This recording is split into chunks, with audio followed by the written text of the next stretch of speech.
Good morning and welcome to today's professional lecture. In today's lecture, we will explore the feasibility of a proposed event, an important topic within Unit 4, managing an event.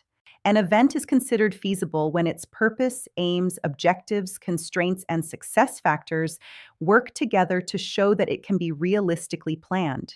This is a central idea in event management. A creative idea may sound attractive, but unless it can be organized within real limits, it may not be practical. Professional event organizers, therefore, do more than generate ideas.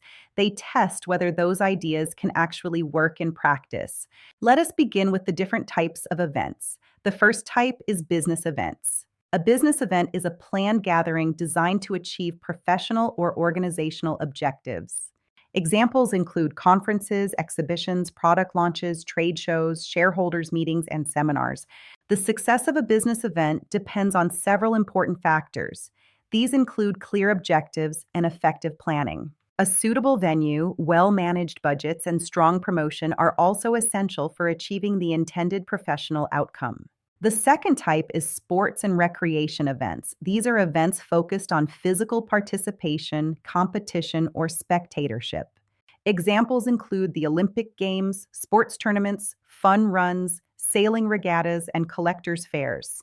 The success of these events depends heavily on safety, accessibility, suitable facilities, and effective organization. The third type is entertainment events. These are planned occasions where audiences gather to enjoy performances. Examples include music festivals, concerts, and plays. These are successful when they offer high-quality performances. Strong technical delivery, appropriate venues, and positive audience experiences are critical in this category. The fourth type is celebration events. These are social occasions held to recognize or honor an important moment. Examples include weddings, prom nights, birthdays, and anniversaries. Their success depends on thoughtful planning and suitable venues. The fifth type is social enterprise events. These are organized to generate income or awareness for a social cause. Success depends on clear messaging, strong community engagement, and responsible financial management. Now that we understand the types of events, we turn to feasibility measures and critical success factors. The feasibility of an event is measured through its purpose, its aims and objectives, its constraints, and its success factors. Let us start with purpose. The purpose affects feasibility because it determines the scale and resources needed. Aims are broad intentions, while objectives are the specific outcomes organizers want to achieve. These guide every planning decision. We then consider constraints. These are limiting factors that shape what can realistically be achieved. The first constraint is budget. It limits how much can be spent and influences staffing, equipment, and promotion. The second constraint is venue. It relates to suitability, capacity, and accessibility of the location. The third constraint is human resources.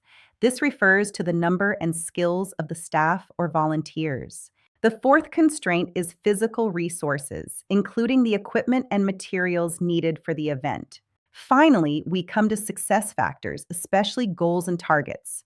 Goals provide direction, while targets provide measurable outcomes. A professional event organizer asks, can this idea be delivered effectively within real constraints and with a realistic chance of success? To conclude, the feasibility of a proposed event depends on whether its purpose, objectives, constraints, and success factors are properly aligned. When these elements are considered carefully, event planning becomes far more likely to succeed. Thank you for joining this lecture.